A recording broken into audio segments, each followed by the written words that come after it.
अस्सलाम वालेकुम वरहमतुल्लाहि वबरकातुहू। This is sir Naseem Zulfiqar और आज मैं फ़र्स्ट ईयर केमिस्ट्री का जो सबसे इम्पोर्टेंट पेपर है वो सॉल्व करने जा रहा हूँ। और ये डीमॉस्ट्रेट एजुकेशन सेंटर का पेपर है जो के डॉक्टर मौज़म ने बनाया है। और ये पेपर सबसे ज़्यादा इम्पोर्टेंट है तमाम उन स्टूडेंट्स के लिए जो फर्स्ट ईयर में मौजूद हैं इस वक्त और फर्स्ट ईयर में इस 2024 में एग्ज़ाम्स देंगे केमिस्ट्री के। ठीक है, तो उनके लिए ये जितने भी कंप्लीट ये पेपर है ओवरऑल इसकी प्रैक्टिस करना स्टार्ट से लेकर एंड तक बहुत ज़रूरी है। तो सेकेंड ईयर का पेपर भी मैंने अभी सॉल्व किया आज। ठीक है, और अब मैं फर्स्ट ईयर का पेपर सॉल्व कर रहा हूँ और कंप्लीट मैं इसके तमाम MCQ सॉल्व करूँगा और जितने भी न्यूमेरिकल्स हैं इस पेपर में वो सारे के सारे न्यूमेरिकल सॉल्व करूँगा। तो वीडियो को आप एंड तक देखिएगा अगर आप फर्स्ट ईयर में अगर आप अच्छे नंबर गेट करना चाहते हैं केमिस्ट्री के एग्ज़ाम में। ठीक है, और इसका जो मैं पूरा सॉल्व करूँगा सॉल्यूशन करूँगा आप जो है वो उसका PDF भी आप जो है वो ले सकते हैं मेरे व्हाट्सएप नंबर पर कांटेक्ट करके। मेरा व्हाट्सएप नंबर है 0300 215 2272। ठीक है, तो ये कंप्लीट सॉल्यूशन मैं आपको भेज दूँगा। और ये वीडियो अगर आपको पसंद आए तो अपने फ्रेंड्स के साथ लाजमी शेयर करें। ठीक है, और अपने ग्रुप्स में शेयर करें ज़्यादा से ज़्यादा और वीडियो को लाइक ज़रूर करें। ठीक है, तो ये फर्स्ट ईयर केमिस्ट्री के फाइनल एग्जामिनेशन है 2024 का जो कि प्रोफेसर डॉक्टर मौज़म ने बनाया है। सबसे पहले इसके MCQ सॉल्व करेंगे 17 इन डिटेल और बाद में फिर सारे न्यूमेरिकल्स कंप्लीट पेपर के जो मैं आपको सॉल्व करवाऊँगा इंशाल्लाह। ठीक है, सबसे पहले MCQs देख लेते हैं। तो MCQs हमारे पास 17 MCQs होते हैं सेक्शन ए में। तो वन बाय वन तमाम MCQs को सॉल्व करते हैं। फर्स्ट MCQs है highest number of molecules present in the following sample of gas, कि किस में सबसे ज़्यादा हाईएस्ट नंबर ऑफ मॉलिक्यूल्स हमारे पास होंगे इन चारों में। 100 gram of oxygen, 100 gram of methane, 100 gram CO2, 100 gram Cl2। तो देखें जिसमें नंबर ऑफ मोल्स ज़्यादा होंगे उसमें नंबर ऑफ मॉलिक्यूल्स भी ज़्यादा होंगे। तो ये इसके अगर मोल हमें निकालना है तो ये हो जाएगा हमारे पास 100/32 मास अपॉन मॉलिक्यूलर मास। ये हो जाएगा 100/44। ये हो जाएगा हमारे पास 100 मीथेन का हो जाएगा 12 + 4 16 और ये हो जाएगा 100/71। तो सबसे बड़ी वैल्यू किस में है कि जिसका जो डेनोमिनेटर है वो सबसे छोटा है। तो 100 ग्राम मीथेन, तो इसकी वैल्यू सबसे डाउन आएगी तो सबसे हाईएस्ट नंबर ऑफ सबसे बड़ी वैल्यू इसकी आएगी। दैट्स वाई इसी के अंदर हमारे पास हाईएस्ट नंबर ऑफ मॉलिक्यूल्स होंगे। तो फर्स्ट ऑप्शन हमारे पास बी हो गया। तो ओवरऑल सॉल्व करने की नीड नहीं होती है, जैसे अब सिंपल ट्रिक से हम इसको सॉल्व कर सकते हैं। जैसे जिसमें मोल्स ज़्यादा होंगे उसी में नंबर ऑफ मॉलिक्यूल ज़्यादा होंगे। सेकंड है Bohr's theory is not applicable to dash. Bohr's theory किस पर एप्लीकेबल नहीं होती? तो नील्स बोयर की थ्योरी हम जानते हैं कि वो सिर्फ उन पर अप्लाई कर होती है जिसके पास एक इलेक्ट्रॉन होता है।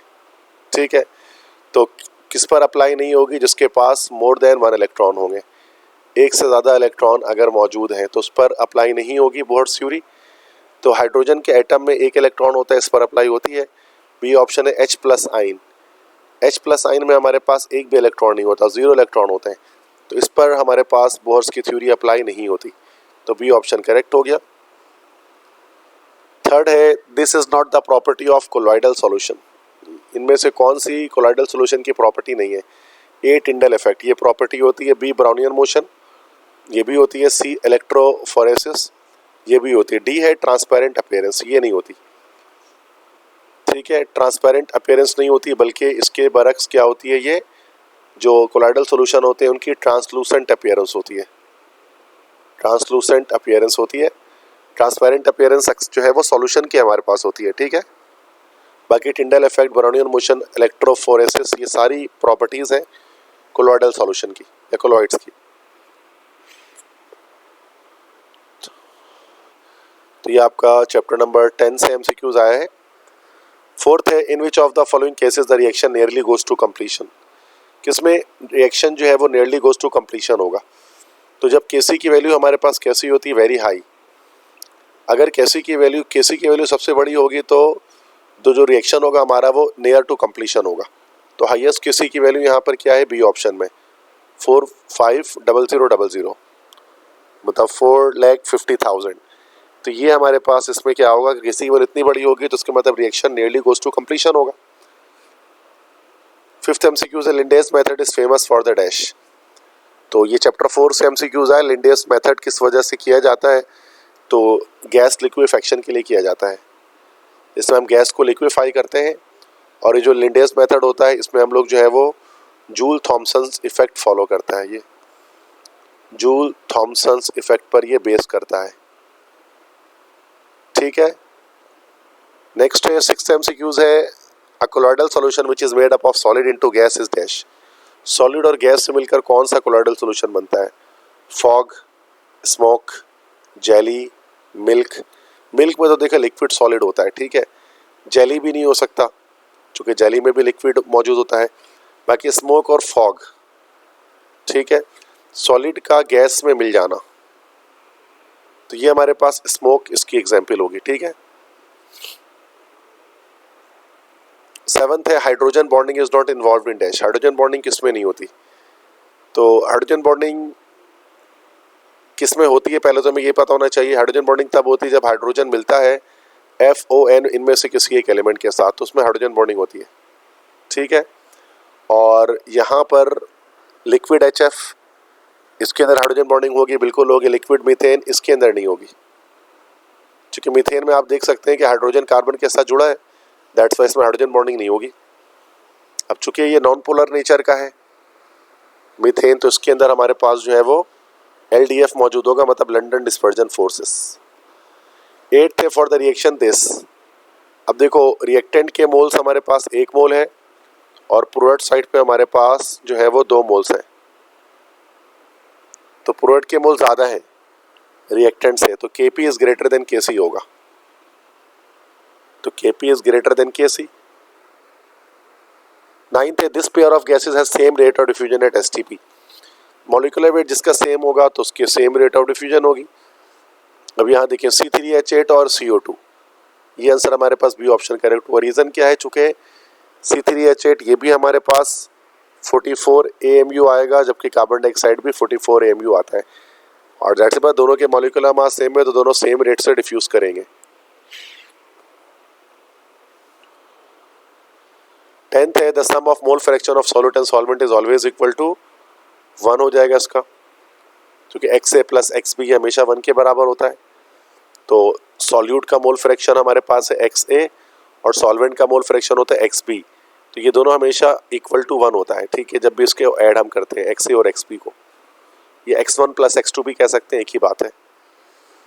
11th है all of the following process are categorized into exothermic reactions except dash.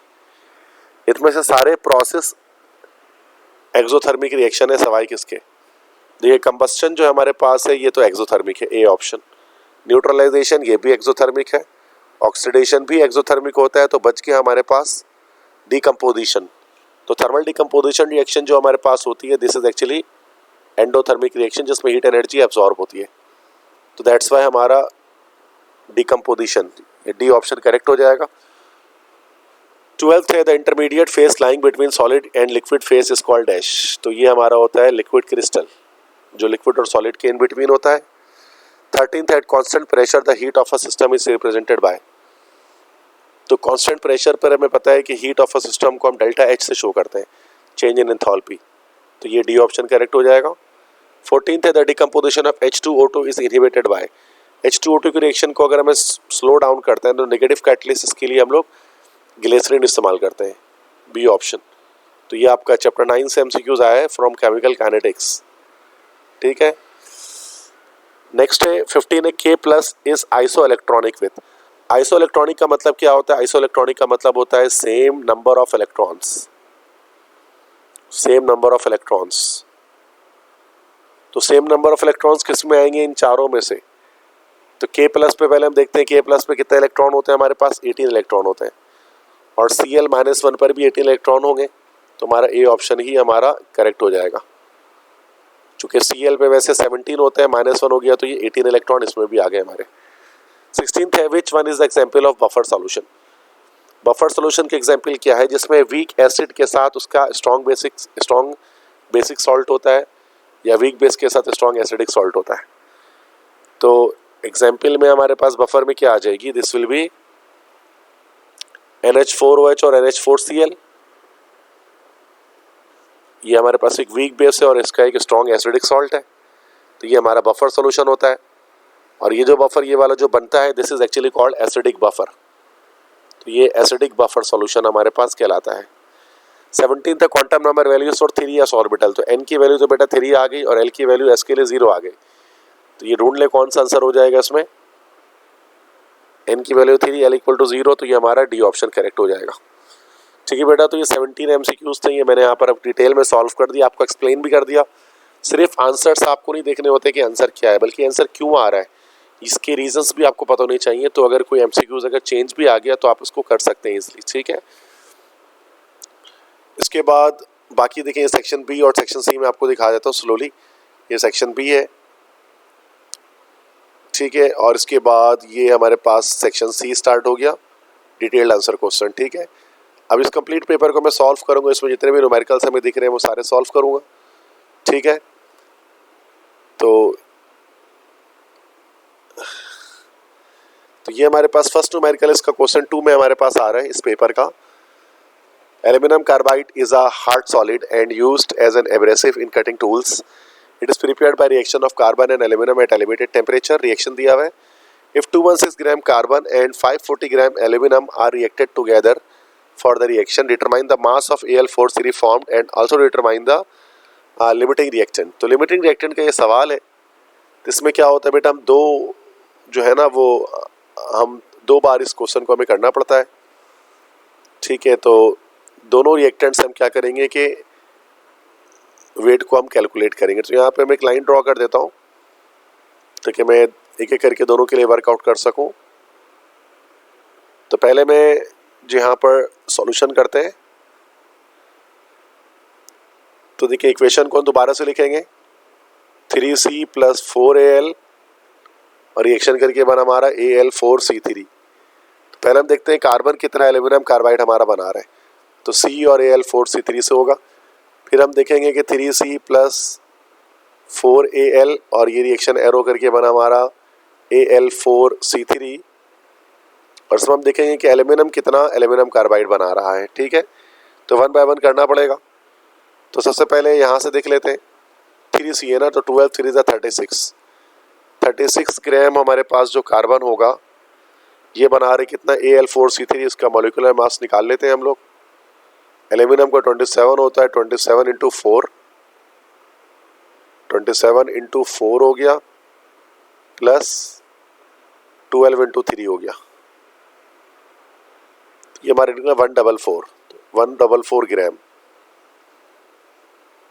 तो 216 ग्राम से कितना बनेगा भाई, तो कुछ तो बनेगा, तो हम इसको कह सकते हैं x ग्राम बनेगा। ठीक है, तो रेशो मेथड अप्लाई कर लेते हैं, जो सबसे इजीएस्ट मेथड होता है। रेशो मेथड के लिए ऐसे बात करेंगे तो हमारे पास आ जाएगा 36/144 is equal to 216 divided by x।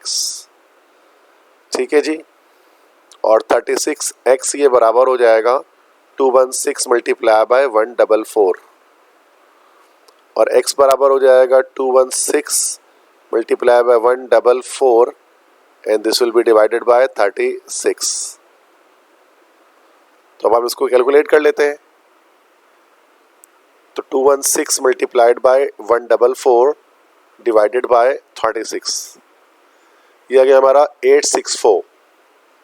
तो x हमारे पास आया 864 gram of Al4C3 aluminium carbide. तो एक तो हमारे पास ये आ गया बेटा। ठीक है, तो अभी तो हमें नहीं पता कि either this will be the correct और नॉट। तो ये तो जब हम सेकंड वाला निकालेंगे तो ये हमें पता लगेगा। तो एक तो ये हमारे पास आंसर आया। ठीक है, अब सेकंड भी देखते हैं जरा। 4 एल्यूमिनियम कितना हो जाएगा, दिस विल बी 27 × 4 108 108 ग्राम से हमारे पास बन रहे कितने ग्राम भाई, 144 ग्राम। और एल्यूमिनियम कितना दिया हुआ है हमारे पास, 540 ग्राम। 540 ग्राम से कितना बनेगा, तो x ग्राम बनेगा। तो सेम यहाँ पर हम लोग रेशो मेथड यूज करते हैं, और रेशो मेथड में हमें लिखना है कि 108 divided by 144 is equal to 540 divided by x। Cross multiply करते हैं, 108x is equal to 540 into 144 x बराबर हो गया 540 इंटू 144 डिवाइडेड बाय 108। तो x कितना आ गया बेटा यहाँ पर? तो कैलकुलेटर यूज़ करते हैं। तो देखो कैलकुलेटर में मैं यहाँ पर यूज़ करके आपको दिखा रहा हूँ कि किस तरह से हम इसको कैलकुलेटर की मदद से सॉल्व कर रहे होते हैं, ताकि जो बच्चे घर पे प्रैक्टिस कर रहे हैं वो खुद भी देख सकें। ठीक है, तो ये 720 ग्राम आ रहा है, 720 ग्राम ऑफ Al4C3। तो जब लिमिटिंग रिएक्टेंट का सवाल होता है तो हम दोनों रिएक्टेंट से हम लोग मालूम करते हैं कि कितना हमारे पास आ रहा है। ठीक है, तो अब यहाँ से हमें कुछ चीज़ यहाँ पर क्लियर हो जाएगी। अब क्या चीज़ क्लियर होगी हमारे पास कि चूंकि जो लीस्ट अमाउंट ऑफ फ्लूइड कौन बना रहा है? एल्यूमिनियम बना रहा है। तो so aluminium is the limiting reactant. Aluminium हमारा लिमिटिंग रिएक्टेंट हो गया। ठीक है, चूंकि लीस्ट अमाउंट ऑफ फ्लूइड बना रहे हैं and the mass of Al4C3 form. तो Al4C3 असल में कितना बनेगा? 720 ग्राम बनेगा। तो this will be your final answer. ठीक है बेटा, तो ये फर्स्ट न्यूमेरिकल हमने यहाँ पर जो है वो डिमोस्ट्रेट का सॉल्व कर लिया है। ठीक है, तो बिल्कुल डिटेल में मैंने एक एक स्टेप करके आपको बता दिया कि कैसे करना है, और ये ईजीएस्ट वे पर मैं आपको बता रहा हूँ, आसान तरीन तरीके से। ठीक है, इसके बाद सेकंड न्यूमेरिकल भी सॉल्व करते हैं। दिस इज ये ग्राहम्स लॉ ऑफ डिफ्यूजन क्या है, क्वेश्चन 3। तो 500 cm³ of methane effuse from a porous material in 40 seconds while 375 cm³ of an unknown gas diffused from the same porous material in 60 seconds. Determine the molecular mass of unknown gas. ठीक है बेटा, सबसे पहले इसका data बना लेते हैं। तो ये ग्राहम्स लॉ के सवाल है जो कि डिफ्यूजन के बारे में बात कर रहे हैं।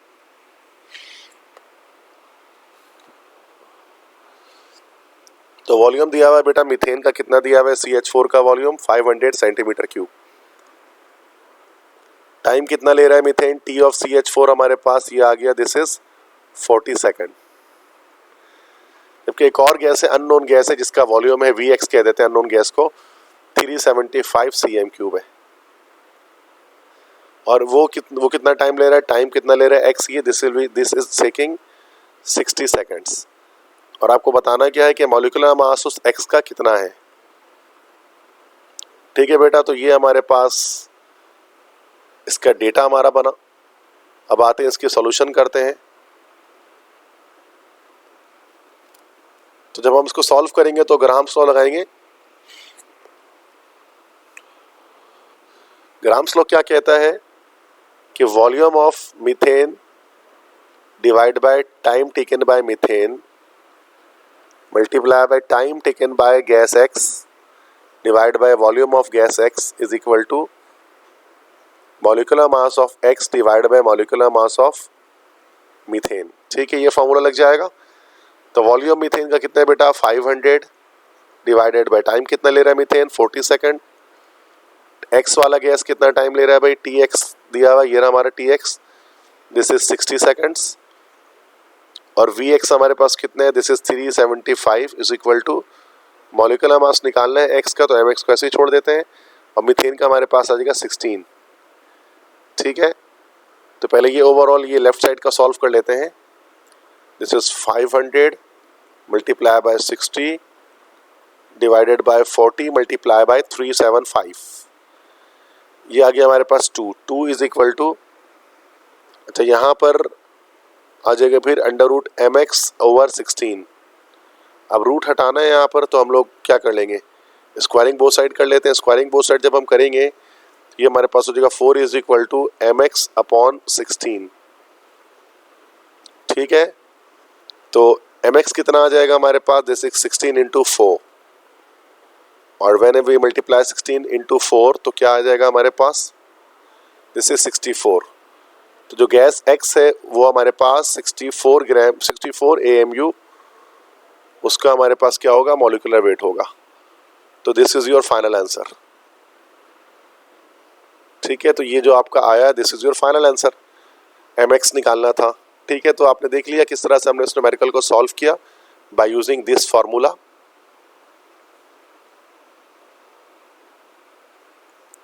तो ये ग्राहम्स लॉ डिफ्यूजन का सवाल था। नेक्स्ट क्वेश्चन पे बढ़ते हैं। क्वेश्चन 4 है, state holes rule and write down the electronic configuration of the following.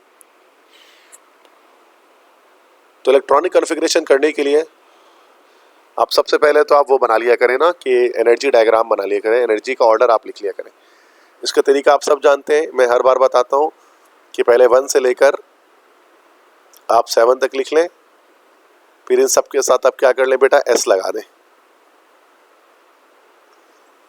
फिर 2 से लेकर आप 6 तक लिख लें और इन सब के साथ आप क्या लगा लें, पी लगा लें।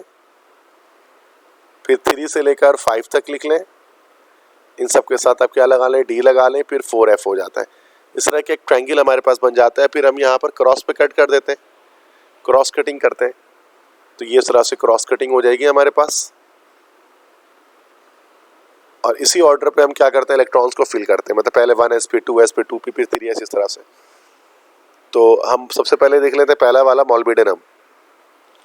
ये हो जाएगा 1s2 2s2 2p6 3s2 3p6 4s2 3d10। 3d10 के बाद क्या आ जाएगा हमारे पास, 4p6 और उसके बाद आ जाएगा 5s। वैसे 5s2 और 4d यहाँ पर हमारे पास जो है ना 4 आना चाहिए, लेकिन 5s1 और 4d 5 आ जाएगा ताकि स्टेबल कन्फिग्रेशन हो जाए। ये हमारे पास 42, इसके एटॉमिक नंबर के लिहाज से 42 इलेक्ट्रॉन्स फिलअप हो जाएंगे। सल्फर -2, अब S-2 का मतलब होता है इलेक्ट्रॉन्स कितने होंगे उसके पास, 18 इलेक्ट्रॉन होंगे। तो ये हो जाएगा 1s2 और फिर ये हो जाएगा 2s2 फिर 2p6 फिर 3s2 हो जाएगा, फिर 3p6 हो जाएगा। अभी 18 हो जाएंगे, 6 7 8 9 10 11 12 12 6 18। नेक्स्ट है Sr+2। +2 का 2 इलेक्ट्रॉन निकले में 36 इलेक्ट्रॉन लगाने, तो ये जाएगा 1s2 2s2 2p6 3s2 3p6 4s2 3d10। यहाँ तक तो हमारे पास हो जाता है 30। उसके बाद 4p6 कर देंगे तो ये हमारा हो जाएगा 36। ठीक है, तो ये हमारे पास ओवरऑल तीनों जो एलिमेंट्स थे हमारे, उनके इलेक्ट्रॉनिक कन्फिग्रेशन हो गए। ठीक है, आई होप सो कि ये सवाल क्लियर हुआ होगा आपको। नेक्स्ट क्वेश्चन, उसके बाद फिर हम आते हैं, ये रीजन है हमारे पास, give reason for any 4 of the following.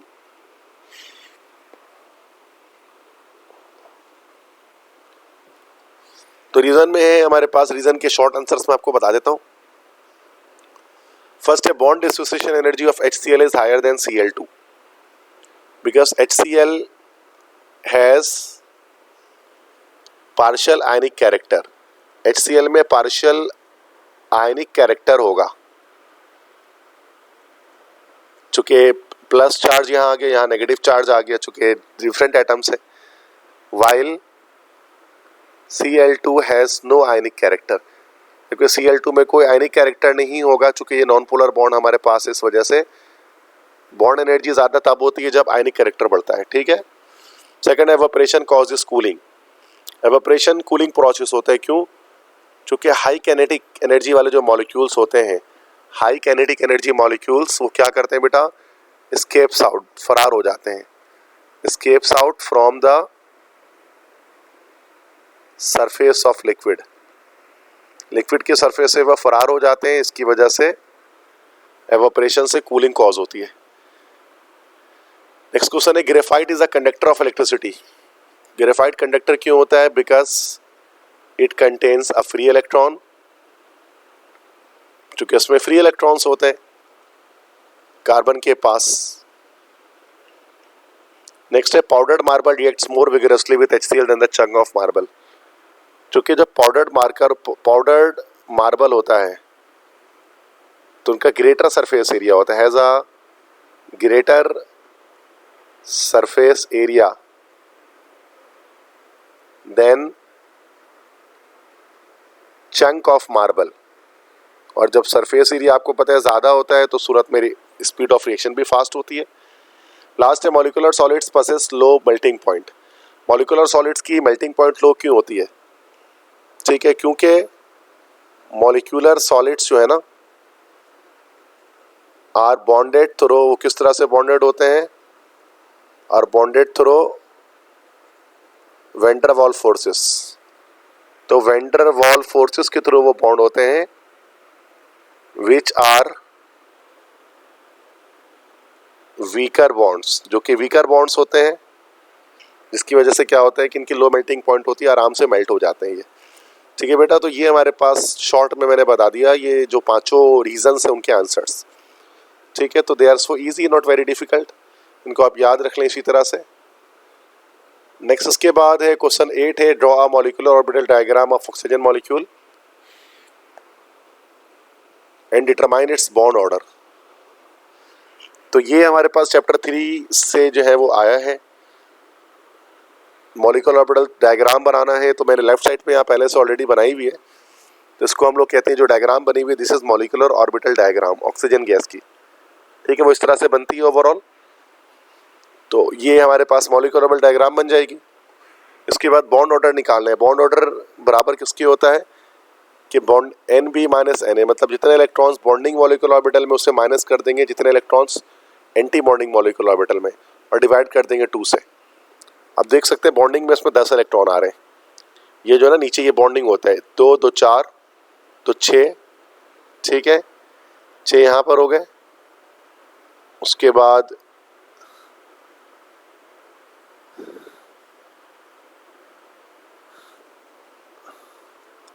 अच्छा ये इस तरह से नहीं होगा, मतलब लाइक ये तो गलत लिखा हुआ है। तो बॉन्डिंग में हमारे पास 8 इलेक्ट्रॉन्स आ रहे हैं ना, 2 2 4 तो 6 और 2 8। इसमें उसके एंटी बॉन्डिंग में 2 यहाँ और 2 यहाँ 4 आ रहे हैं, तो 8 - 4/2 बॉन्ड ऑर्डर जो है ना वो इस तरह से निकाला जाता है। जितने बॉन्डिंग मॉलिक्यूलर ऑर्बिटल में इलेक्ट्रॉन्स हैं उसको माइनस कर देंगे, एंटी बॉन्डिंग मॉलिक्यूलर ऑर्बिटल में जितने इलेक्ट्रॉन है उसको डिवाइड कर देंगे 2 से, तो इसका बॉन्ड ऑर्डर 2 आ जाएगा। इसका मतलब ऑक्सीजन के बीच में, ऑक्सीजन मॉलिक्यूल के अंदर डबल कोवेलेंट बॉन्ड पाए जाते हैं, तो ये बॉन्ड ऑर्डर कहलाता है। तो इस तरह से आपको इसके आंसर देना है कि पहले आप ये डायग्राम बनाएंगे, फिर आप इस तरह से बॉन्ड ऑर्डर बता देंगे। नेक्स्ट क्वेश्चन है, determine standard heat of reaction from the following given data.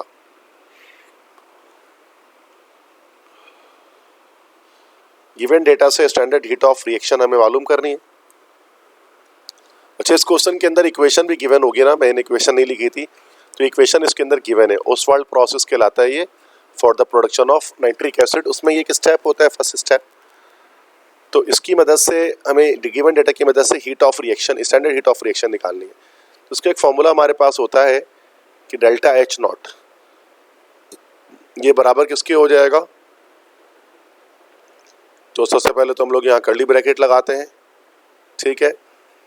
उसके बाद समेशन ऑफ NR, मतलब जितने भी नंबर ऑफ मोल्स ऑफ हमारे पास रिएक्टेंट है, दिस इज सॉरी पहले NP प्रोडक्ट के नंबर ऑफ मोल से मल्टीप्लाई, फिर इसको हम करते हैं किससे, डेल्टा HF, जितने भी डेल्टा HF है उन सब से, ठीक है।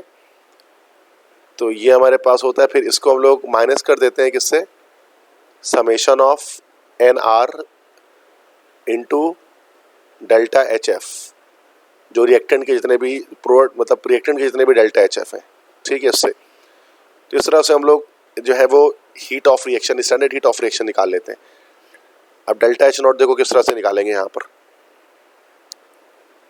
सबसे पहले तो हम देख सकते हैं कि प्रोडक्ट की साइड पे ये हमारे पास है, तो सबसे पहले 4 मोल्स हमारे पास है NO के, तो ये 4 हो जाएगा मल्टीप्लाई किससे, हीट ऑफ फॉर्मेशन NO का जो है कितना गिवन है 90.25, ठीक है। इसके बाद हम इसको प्लस कर देंगे किसके साथ, दूसरा हमारे पास H2O, तो 6 मल्टीप्लाई बाय इसके मोल 6 है और इसकी हीट ऑफ फॉर्मेशन है माइनस का 285.8, ठीक है। तो ये एक हमारे पास हो गया। इसके बाद ये माइनस किससे हो जाएगा, अब जब हम रिएक्टेंट साइड पे आते हैं तो यहाँ पर 4 मोल्स है अमोनिया के, 4 मल्टीप्लाई बाय ये अमोनिया कितना है हमारा माइनस का 46.19 और प्लस, और ये ऑक्सीजन कितना है 5।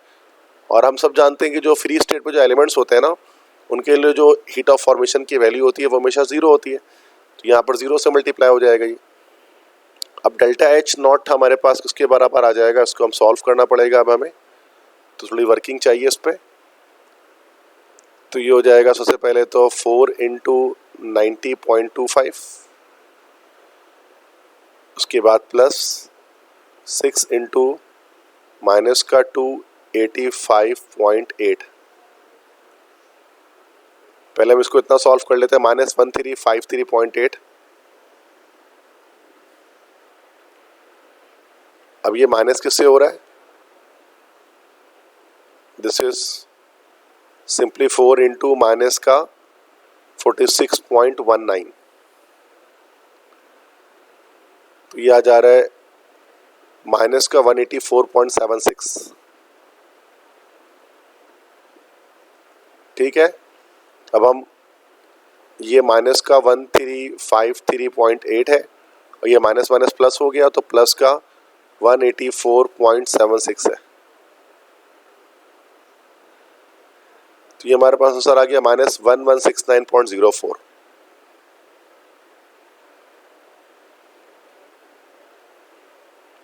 यूनिट आ जाएगी सेम इसी तरह से किलो जूल पर मोल में, जिस तरह से क्वेश्चन में किलो जूल पर मोल में यूनिट लिखी हुई है।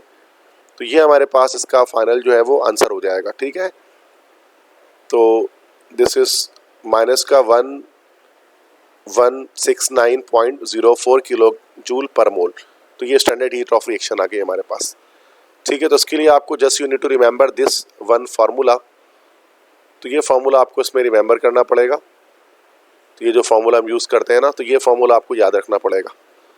ठीक है, तो इस फार्मूले की मदद से हम लोग इसको जो है वो सॉल्व करते हैं। 13 क्वेश्चन है, determine the molality of a 10% urea solution. ठीक है, तो 10% यूरिया सॉल्यूशन की मोलैलिटी मालूम करनी है। तो सबसे पहले हम इसका डेटा बना लेते हैं। अब डेटा बनाएंगे तो पहले तो परसेंटेज आपको दी हुई है, तो परसेंटेज जो दी हुई है आपको वो कितनी दी हुई है, 10% दिया हुआ है। और साथ में बस आपको क्या करना है, मोलैलिटी मालूम करना है। तो देखो जब हम इसको सॉल्व करेंगे तो मोलैलिटी किसके बराबर होता है, मोलैलिटी बराबर होता है this is moles of solute upon KG of solvent. अब यहाँ पर थोड़ी सी कंफ्यूजन है कि सर यहाँ तो गिवन ही नहीं है, दोनों ही चीज़ गिवन नहीं है, ना मोल्स ऑफ सॉल्यूट ना केजी ऑफ सॉल्वेंट। तो कैसे मालूम करेंगे मोलैलिटी? देखो तो 10% का मतलब क्या है कि 10 gram of urea dissolved in 100 gram of solution. तो इसका मतलब यही होता है ना भाई, 10% सॉल्यूशन का अगर हम वेट बाय वेट परसेंटेज की बात करते हैं, तो अगर हम निकालना चाहें यहाँ पे मास ऑफ सॉल्वेंट, सॉल्वेंट का मास कितना हो जाएगा, तो बस हमारे पास सॉल्यूशन 100 का है और सॉल्यूट कितना है, 10 है, तो 90 ग्राम आ जाएगा हमारे पास। इसी को अगर हम किलोग्राम में कन्वर्ट करना चाहें तो 1000 से डिवाइड कर दें। तो जब हम 90 को डिवाइड करेंगे 1000 से, तो ये हमारे पास ये कितना आ जाएगा, 0.09 आ जाएगा। तो 0.09 kg किलोग्राम हमारा सॉल्वेंट का किलोग्राम आ गया। फिर मोल्स ऑफ सॉल्यूट भी निकाल सकते हैं हम इसके अंदर। मोल्स ऑफ सॉल्यूट का क्या फॉर्मूला होता है, मोल निकालने का क्या फॉर्मूला है, मास ओवर मॉलिक्यूलर मास। तो मास कितना है हमारे पास, दिस इज 10 ग्राम, और मॉलिक्यूलर मास कितना होगा इसका निकालना पड़ेगा यूरिया का। This is 12 plus 16 plus N2 है ना, तो 28 हो गया प्लस 4, ये आ जाएगा 60। तो 10/60 हो जाएगा ये, तो 10 को डिवाइड करेंगे जब हम 60 से, सो दिस इज 0.26 मोल। तो अब हम यहाँ पर वैल्यूज पुट कर देंगे। मोल्स ऑफ सॉल्यूट हमारा 0.26 मोल है, केजी ऑफ सॉल्वेंट हमारा 0.09 है। तो जब हम 0.26 को डिवाइड करेंगे 0.09 से, तो हमारे पास क्या आ जाएगा, 2.8 आ जाएगा। तो इसकी जो मोलैलिटी हमारे पास आई, ये आई 2.8 मोल्स पर केजी, या स्मॉल एम भी लिख सकते हैं इसको हम। ठीक है, ये हमारा फाइनल आंसर हो गया। ठीक है, तो ये याद रखिएगा कि ये हमारा जो है फाइनल आंसर हुआ। और जो हम इसमें यूज़ करते हैं फार्मूला मोलैलिटी का, तो ये मोलैलिटी का ये फार्मूला हम लोग यूज़ करते हैं, moles of solute upon KGs of solvent. इस फार्मूले के थ्रू हम लोग क्या करते हैं, किसी भी सॉल्यूशन की मोलैलिटी या मोलल कंसंट्रेशन हम निकाल सकते हैं। ठीक है, तो थोड़ा सा ट्रिकी क्वेश्चन होता है ये, मैंने इसको सॉल्व करके बता दिया कैसे हम इस आंसर तक पहुंचेंगे।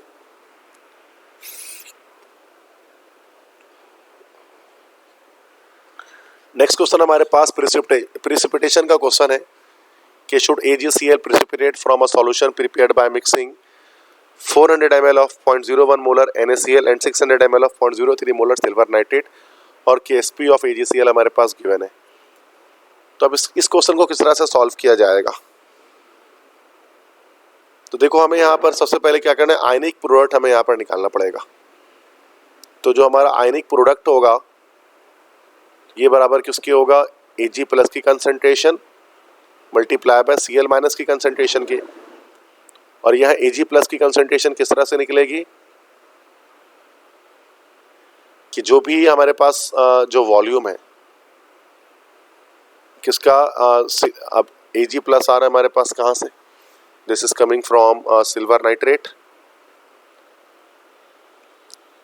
AgNO3 डिवाइडेड बाय, और इसको हम डिवाइड इसको कर देंगे टोटल वॉल्यूम ऑफ सॉल्यूशन से और मल्टीप्लाई कर देंगे उसे हम Ag प्लस आयन की कंसंट्रेशन से, जो हमारे पास मोलैलिटी है किसकी, सिल्वर नाइट्रेट की, इससे मल्टीप्लाई कर देंगे। ठीक है, तो हमारे पास आ जाएगी Ag प्लस की कंसंट्रेशन। अभी कितनी आ जाएगी हमारे पास, वॉल्यूम AgNO3 का हमारे पास है this is 600 ml divided by total volume कितना है 600 और 400, तो टोटल वॉल्यूम हमारे पास हो जाएगा 1000 मल्टीप्लाई बाय सिल्वर नाइट्रेट की कंसंट्रेशन कितनी है 0.03। इसको हम सॉल्व कर लेते हैं तो ये आ जाएगा 600, सॉरी इसको इस तरह से कर लेते हैं 600 divided by 1000 multiplied by 0.03 and the answer is 0.018 molar. इसी तरह से हम Cl माइनस के भी निकाल सकते हैं। अब अगर हमें Cl माइनस की कंसंट्रेशन निकालनी है तो ये कैसे निकल जाएगा, जो वॉल्यूम हमारे पास किसका है, वॉल्यूम ऑफ NaCl, इसको डिवाइड कर देंगे टोटल वॉल्यूम से। ठीक है, और फिर मल्टीप्लाई कर देंगे NaCl की कंसंट्रेशन से। तो ये हमारे पास वॉल्यूम NaCl का गिवन है 400, टोटल वॉल्यूम हमारे पास है 1000 और मल्टीप्लाई कर देंगे NaCl की कंसंट्रेशन से जो हमारे पास है 0.01। तो Cl माइनस की कंसंट्रेशन हमारे पास कितनी आ जाएगी, this is 400 divided by 1000 and multiplied by 0.01, so this is 4 exponent minus 3 molar, ये हमारे पास आ गया। ठीक है, तो देखो ये तो अच्छा, ये जो आयनिक प्रोडक्ट है उसको इक्वेशन 1 हम बना लेते हैं, और दो हमारे पास जो है ना वो इस वक्त हमारे पास कंसंट्रेशंस आ गई है, Ag प्लस की आ गई और ये Cl माइनस की आ गई। अब हम उसको पुट कर देंगे इक्वेशन 1 में, हम पुट कर देते हैं वैल्यूज को। तो putting values in equation number 1 जिसमें आयनिक प्रोडक्ट हमारा आ जाएगा, तो आयनिक प्रोडक्ट कितना आ जाएगा हमारे पास, this is equal to 0.018 multiplied by 4 exponent minus 3। तो 0.018 को मल्टीप्लाई करेंगे अगर 4 एक्सपोनेंट माइनस 3 से, तो हमारे पास आंसर क्या आएगा, दिस इज 7.2 एक्सपोनेंट माइनस 5। तो जो आयनिक प्रोडक्ट आया हमारे पास this is 7.2 exponent minus 5 mole square पर DM पावर 6, ये आ जाएगी हमारे पास। ठीक है, अब अगर इसको आप देखें यहाँ पर तो ये हमारे पास आयनिक प्रोडक्ट हमारे पास निकला। अब हम इसको कंपेयर कर देंगे किससे, कि जो हमारा KSP गिवन है, KSP कितना गिवन है 1.8 एक्सपोनेंट माइनस 10। अब ये देखते साथ हमें एक चीज़ समझ में आ रही है यहाँ पर कि ये -10 है और ये -5 है। तो सेंस हम देख सकते हैं कि जो आयनिक प्रोडक्ट है, आयनिक प्रोडक्ट की जो वैल्यू है it is much greater than KSP। अब चूँकि KSP से बड़ी वैल्यू है तो सो क्या होगा कि precipitate will form, precipitation will form या विल अकर। तो क्या होगा कि इस जब ये सॉल्यूशन बनाया जाएगा तो उसमें प्रिसिपिटेशन अकर होगी या प्रिसिपिटेट्स बनेंगे, PPT बनेगी। ठीक है, तो इस तरह से हम इसको सॉल्व करते हैं कि सबसे पहले आपने क्या करना होता है कि जैसे कि मैंने आपको बताया कि आयनिक प्रोडक्ट हमारे पास जो है, आयनिक प्रोडक्ट AgCl है तो हमने Ag प्लस और Cl माइनस ले लिया, कंसंट्रेशन इसकी, अब Ag प्लस की कंसंट्रेशन हमने यहाँ पर निकाल ली। ठीक है, तो इधर पर हमने Ag प्लस की कंसंट्रेशन निकाली इधर पर, और इधर पर Cl माइनस की निकाल ली, फिर दोनों की कंसंट्रेशन को हमने मल्टीप्लाई कर दिया, तो जो आंसर आया उसको हमने कंपेयर कर लिया किसके साथ, Ksp की वैल्यू के साथ, और हमें इन द एंड पता लग जाएगा अगर Ksp की वैल्यू अगर ये छोटी वैल्यू आती तो प्रेसिपिटेशन अकर नहीं होती, आयनिक प्रोडक्ट की वैल्यू। अब चूंकि बड़ी आई है, चूंकि 10 की पावर ये -5, ये 10 की पावर -10 है, तो आयनिक प्रोडक्ट चूंकि बड़ी वैल्यू है, दैट्स वाई प्रेसिपिटेशन इसमें अकर होगी। तो ये इस तरह से इस न्यूमेरिकल को सॉल्व किया जाता है प्रेसिपिटेशन वाले। ठीक है भाई, तो ये हमारा चैप्टर नंबर 7 का न्यूमेरिकल आया है केमिकल इक्विलिब्रियम से।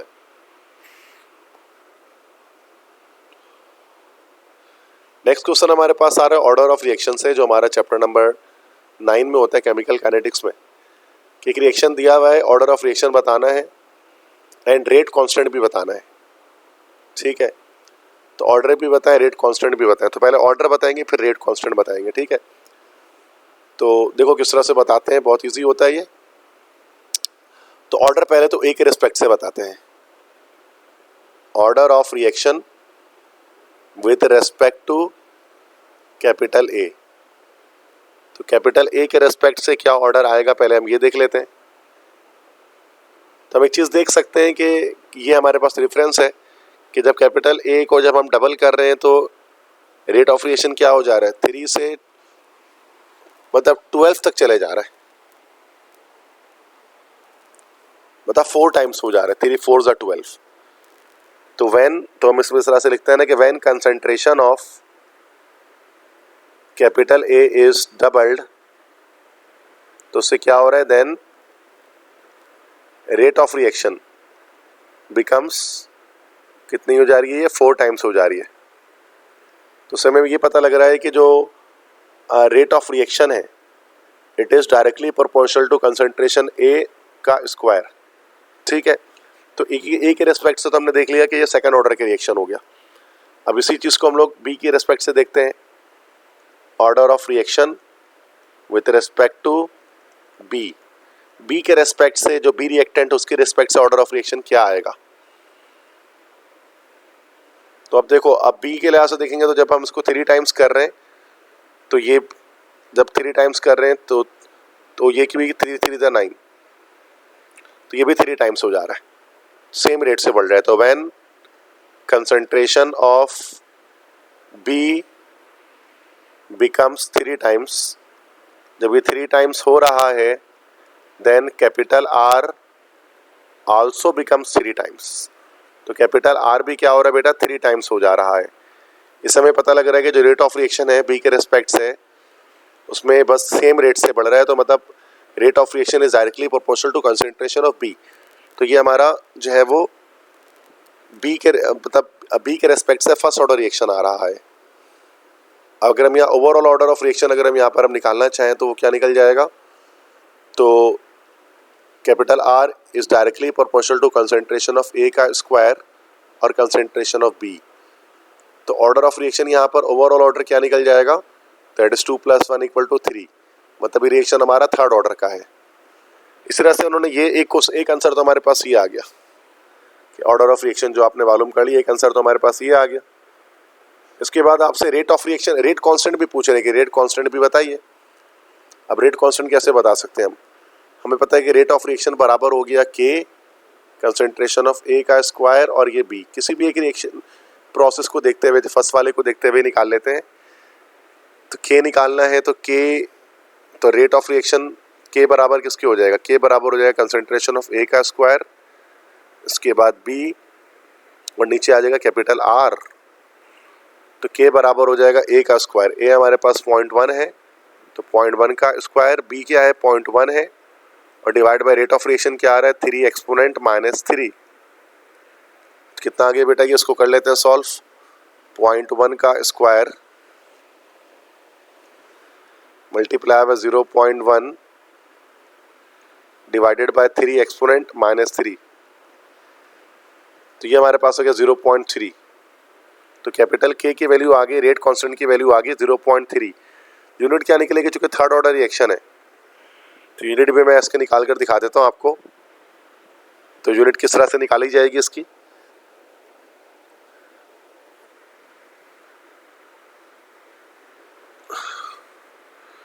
देखिए भाई यहाँ पर ये हमारे पास रेट ऑफ रिएक्शन है। रेट ऑफ रिएक्शन क्या होता है? मोलैरिटी पर सेकंड इज इक्वल टू के मल्टीप्लाई बाय, अब देखो ये होता है molarity square multiply by molarity. ठीक है, इस तरह से हो गया। मोलैरिटी से मोलैरिटी कैंसिल हो गया तो के हमारे पास आ गया मोलैरिटी की पावर -2 और सेकंड इनवर्स।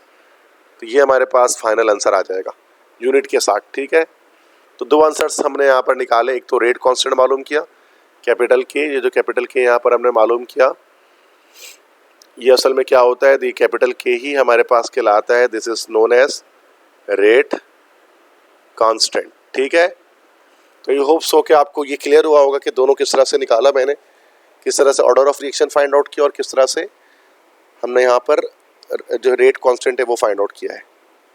ठीक है, इसके बाद नेक्स्ट क्वेश्चन है,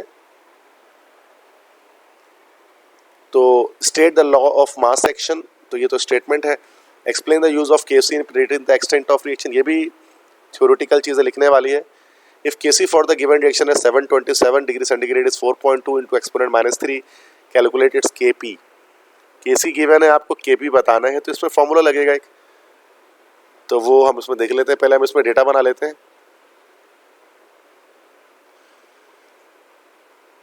इसके क्वेश्चन में क्या है आपको कि केसी जो है ना वो आपको दिया हुआ है और आप केसी जो है वो आपसे पूछा जा रहा है, केपी सॉरी पूछा जा रहा है।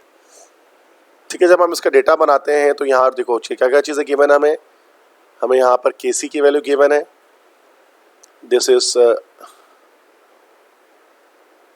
4.2 एक्सपोनेंट -3 और टेम्परेचर यहाँ पर हमें गिवन है, टेम्परेचर कितना है 727 डिग्री सेंटीग्रेड। इसमें प्लस करेंगे 273 तो ये हमारा केल्विन में आ जाएगा। टेम्परेचर हमेशा केल्विन में रखते हैं, तो 727 प्लस 273 ये आ गया 1000 केल्विन। ठीक है, और केपी बतानी है, KP is equal to question mark. अब देखो इसको सॉल्व करने के लिए फॉर्मूला हमारे पास होता है KP is equal to KC into RT delta N power. तो केपी बराबर हो जाएगा, केसी हमारे पास कितना है, this is 4.2 exponent -3 R into T. R कितना होता है 0.0821, गैस कांस्टेंट है, टेम्परेचर 1000 आ गया, और डेल्टा एन मतलब this is change in number of moles, मतलब प्रोडक्ट को माइनस कर देंगे रिएक्टेंट से। अब देखो प्रोडक्ट के मोल हमारे पास कितने हैं, 4 और 1 के 5 मोल है प्रोडक्ट के, और माइनस कर देंगे रिएक्टेंट के मोल कितने हैं, 2 और 1 3 से।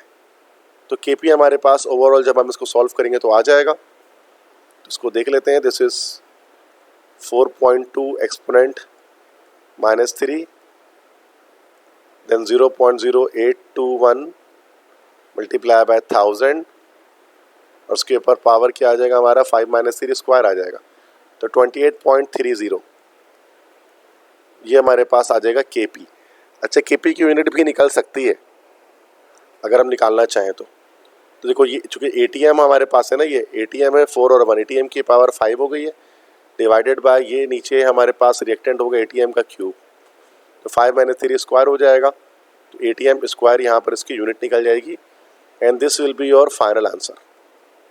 तो इस तरह से ये न्यूमेरिकल हमारे पास, ये भी हमारे पास क्वेश्चन नंबर चैप्टर नंबर हमारा कौन सा भाई, चैप्टर नंबर 7 का न्यूमेरिकल ही हमारा। ठीक है, this is also from chapter number 7। तो इस तरह से जब आपको केसी दिया हुआ होता है तो केपी हम इस तरह से निकाल लेते हैं। ठीक है, तो आई होप सो कि ये सवाल भी आपको क्लियर हुआ होगा इजी वे पर कि किस तरह से इसको करना है। नेक्स्ट क्वेश्चन है, ये लॉन्ग क्वेश्चन चल रहे हैं अब यहाँ पर हमारे पास। क्वेश्चन 4A है कि what is an ideal gas, what are the cause of deviation of real gas from ideal behaviour. ये तो डिस्क्रिप्टिव क्वेश्चंस है, ये आपको नोट्स में मिल जाएंगे सारे। यहाँ से numerical start. If 1 mole of ammonia gas is kept in a cylinder eight of 5.5 dm cube at 27 degrees centigrade, assuming ammonia gas as real gas, determine its pressure. The van der Waals constant for ammonia gas are A is equal to इतना and B is equal to इतना।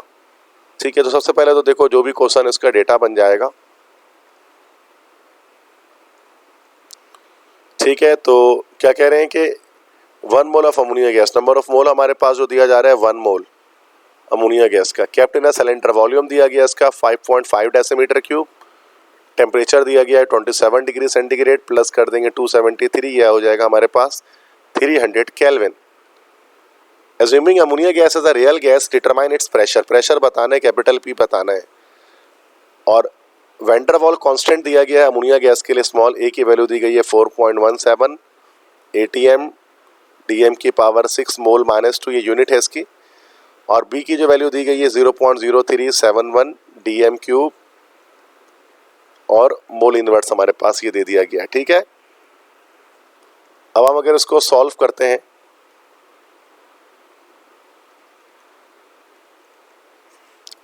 तो यहां पर हम लोग एक खास equation use करेंगे जिसको हम लोग कहते हैं वैन डर वाल इक्वेशन। तो रियल गैस चूंकि यहां पर दिया हुआ है कि रियल गैस है, तो रियल गैस के लिए हम लोग वैन डर वाल इक्वेशन यूज करते हैं। अब वैन डर वाल इक्वेशन क्या होती है मैं आपको बताता हूं। ठीक है बेटा, ये देखो, ये जो हमारे पास है ये वैन डर वाल इक्वेशन कहलाती है। P + an² upon v² into v - nb equal to nRT। यहाँ पर P निकालना है तो सारी वैल्यूज को, थोड़ी सी सिंप्लीफिकेशन इसकी टफ होगी, ट्राई करते हैं, देखते हैं। तो ये हमारे पास हो जाएगा P + an², a कितना हमारे पास है 4.17 इंटू n², n कितना हमारे पास है, दिस इज 1, तो ये तो 1 का स्क्वायर तो 1 ही रह जाएगा, अपॉन v², ये हो जाएगा 5.5 का स्क्वायर।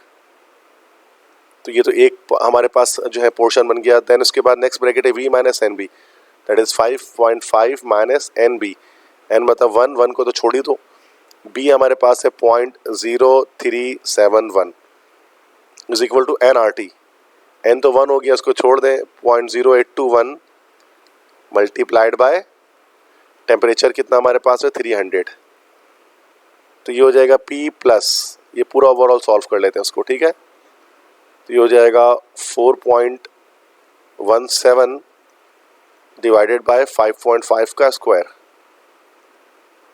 ये हो गया 0.137 है, 0.137, और ये हो जाएगा 5.5 में से माइनस कर देते हैं उसको, 5.5 माइनस का 0.0371,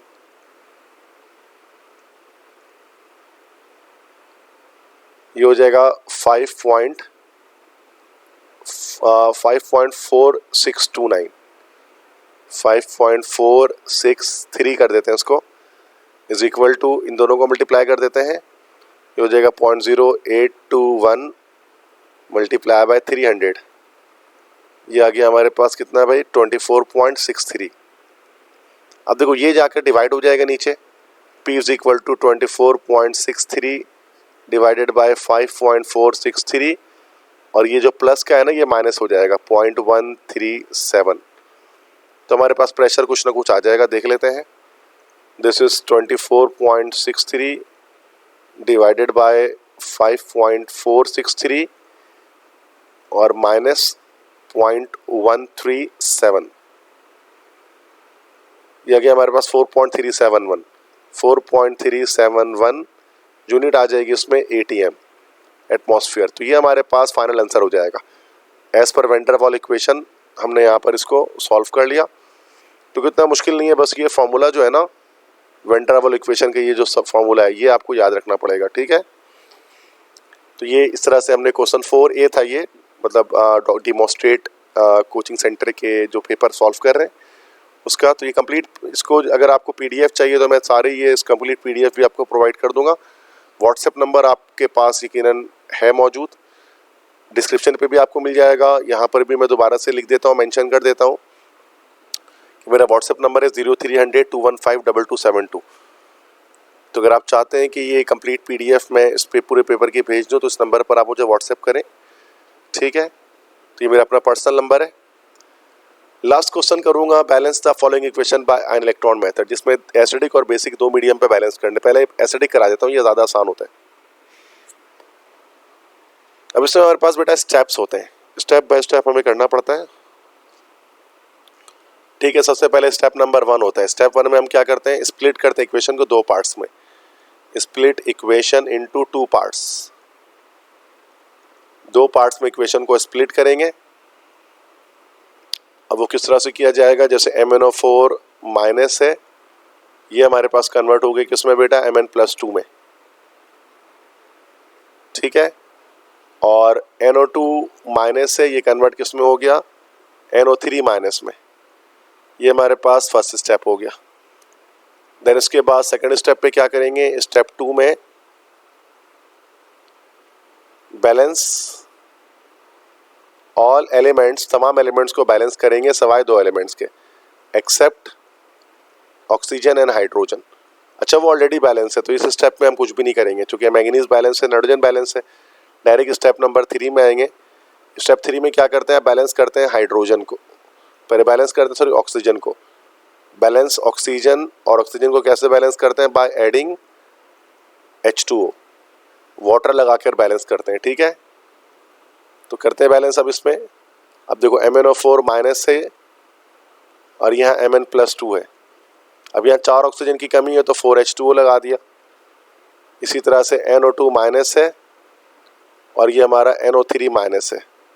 अब यहाँ 1 ऑक्सीजन की कमी है तो यहाँ पर 1 H2O लगा लिया। ठीक है, तो ये हमारे पास नेक्स्ट स्टेप हो गया।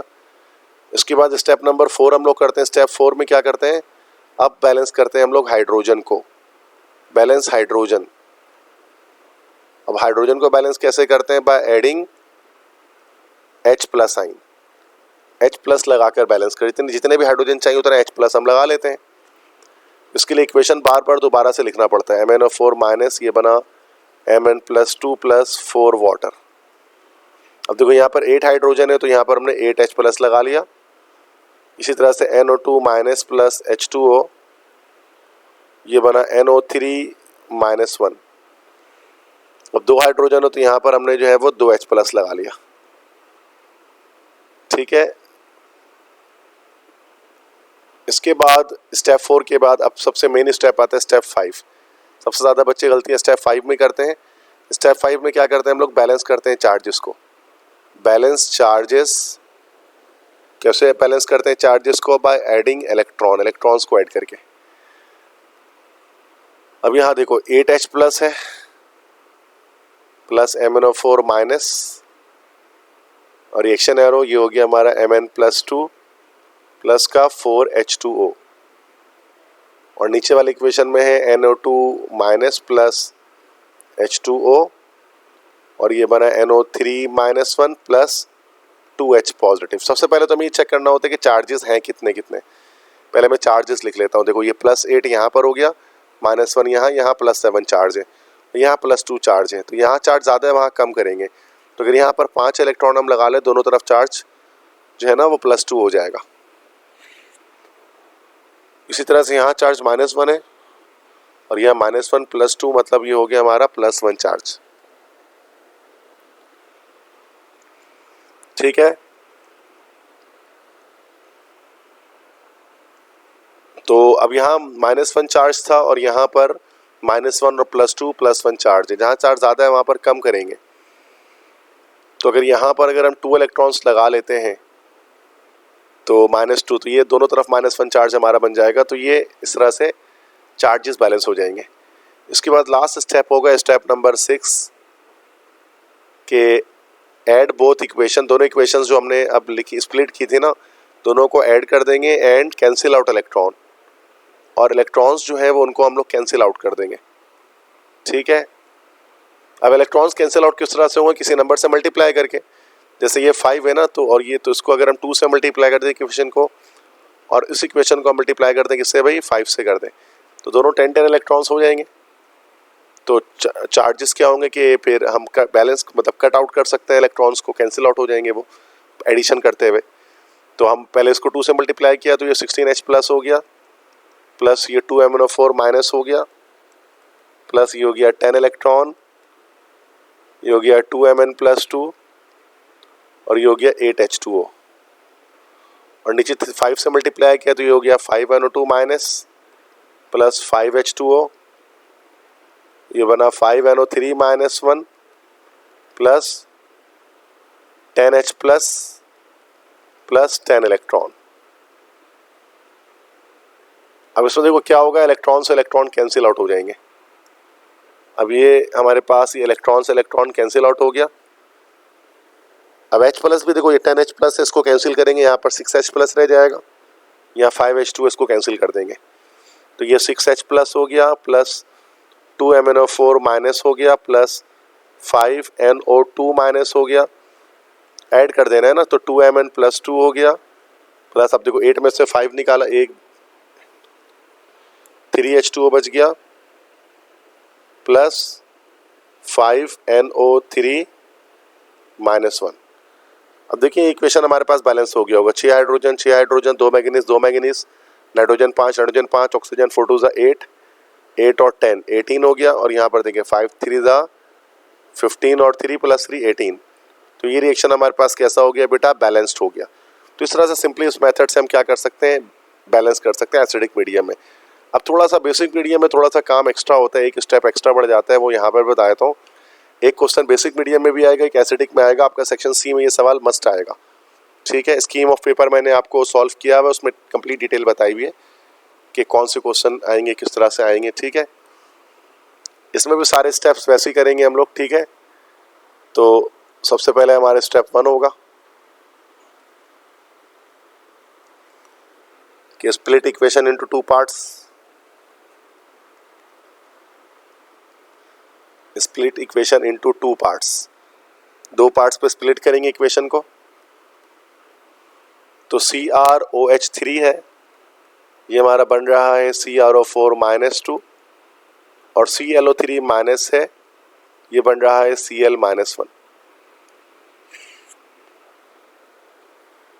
ठीक है बच्चों, उसके बाद इसमें भी देखो वो स्टेप फॉलो नहीं होगा ना कि बैलेंस, तो इसको Cr और Cl बैलेंस है, तो डायरेक्ट हम यहाँ पर ऑक्सीजन बैलेंस करते हैं। अगला स्टेप में हम डायरेक्ट ऑक्सीजन बैलेंस करते हैं। तो बैलेंस ऑक्सीजन, ऑक्सीजन कैसे बैलेंस करते हैं हमें पता है कि वाटर लगाकर। अब CrOH3 है, और ये हमारे पास हो गया CrO4, तो एक ऑक्सीजन की कमी है यहाँ पर लेफ्ट साइड पर, तो प्लस एक H2O बस लगा लेते हैं, और ये हो गया CrO4 -2। और यहाँ पर नीचे सेकंड इक्वेशन में क्या है कि Cl -1, तो यहाँ पर तीन H2O लगाना पड़ेगा, चूंकि 3 ऑक्सीजन ही है, एक भी ऑक्सीजन नहीं है। स्टेप, उसके बाद हम स्टेप नंबर 2 के बाद स्टेप 3 करते हैं, और स्टेप 3 में हम लोग बैलेंस किसको करते हैं, बैलेंस करते हैं हम लोग हाइड्रोजन को। और हाइड्रोजन बैलेंस कैसे होगा, H+ को ऐड करके, जिस तरह से नॉर्मली हम करते हैं, इससे पहले भी किया है। तो ये हमारे पास हो गया CrOH3 + H2O, ये हो गया CrO4 -2। अब 3 तो 5 हाइड्रोजन है ना, तो ये हमारे पास 5H+ लगा देंगे यहाँ पर हम लोग। इसी तरह से ClO3 प्लस, अब यहाँ 6 हाइड्रोजन है, तो 6H+ लगा देंगे। बाकी पूरा एज इट इज इसी तरह से उतर जाएगा। ठीक है, उसके बाद स्टेप, अच्छा इसमें अब चूंकि बेसिक मीडियम है ना, ये बेसिक मीडियम में एक स्टेप एक्स्ट्रा करना होता है, वो स्टेप नंबर 4 जैसे मैं बता रहा हूँ ना, कि अब हमें ऐड करना होता है OH- on both side. OH- को बोथ साइड्स ऐड करेंगे अकॉर्डिंग टू H+, जितना H+ आइन से उसके लिहाज से दोनों तरफ उतने ही OH- आपको लगा देने हैं। अब जैसे देखो CrOH3 है प्लस H2O है, अब 5H+ है ना, तो यहाँ पर 5OH- लग जाएगा। इसी तरह से CrO4 -2 + 5H+, यहाँ पर भी 5OH- लग जाएगा दोनों तरफ। इसी तरह से ClO3 -1 + 6H+ है, अब इसके साथ 6OH- लेफ्ट साइड पे भी लग जाएगा। और सेम यही काम हम लोग जो है वो राइट साइड पे भी करेंगे कि 6OH- राइट साइड पे भी लगा लेंगे। ठीक है, ये स्टेप हमारे पास होता है एक्स्ट्रा। तो मतलब this is the only step जो कि हम क्या करते हैं, जिसको हम लोग एक्स्ट्रा करते हैं बेसिक मीडियम में। ठीक है, इसके बाद स्टेप नंबर 5 होगा सेम उसी तरह से कि बैलेंस करेंगे चार्जेस को, बैलेंस द चार्जेस। तो इसके लिए इक्वेशन दोबारा से लिख लेंगे, थोड़ा सा सिंप्लीफाई भी कर लेते हैं इक्वेशन को, क्योंकि जो H+ और OH- है ना, ये मिलकर हमारे पास वाटर बना लेता है, तो इससे चार्जेस बैलेंस करने में आसानी हो जाती है, क्योंकि न्यूट्रल हो जाता है वो, प्लस H2O + 5OH-। अब क्या हो जाएगा, ये CrO4 -2 प्लस, यहाँ पर मैं 5H+ और 5OH- को 5H2O लिख देता हूँ। इसी तरह से देखो ClO3 -1, अब ये मैं यहाँ 6H2O लिख देता हूँ, तो ये इजी हो जाएगा। फिर ये हमारा Cl- + 3H2O + 6OH-। अब देखो चार्जेस है कितने, पहले ये लिख लेते हैं। अब यहाँ चार्ज है -5 ओवरऑल और यहाँ चार्ज है -2। जहाँ चार्ज ज़्यादा है वहाँ कम करेंगे, तो इधर पर क्या कर लेंगे हम लोग, जो है ना राइट साइड पे 3 इलेक्ट्रॉन लगा लेंगे ना, तो दोनों तरफ -5 हो जाएगा। सेकंड में ओवरऑल चार्ज -1 है और राइट साइड पे -1 -6, तो ये हमारे पास हो गया -7 हो गया। तो अब हम यहाँ पर क्या करेंगे, 6 इलेक्ट्रॉन लगा लेते हैं लेफ्ट साइड पर, तो दोनों तरफ -7 हो जाएगा। अब बस ऊपर वाले रिएक्शन को हम लोग मल्टीप्लाई किससे कर देते हैं, 2 से कर देंगे, तो क्या होगा, इलेक्ट्रॉन्स कैंसिल आउट हो जाएंगे नेक्स्ट स्टेप पे, ठीक है, 6 इलेक्ट्रॉन हो जाएंगे।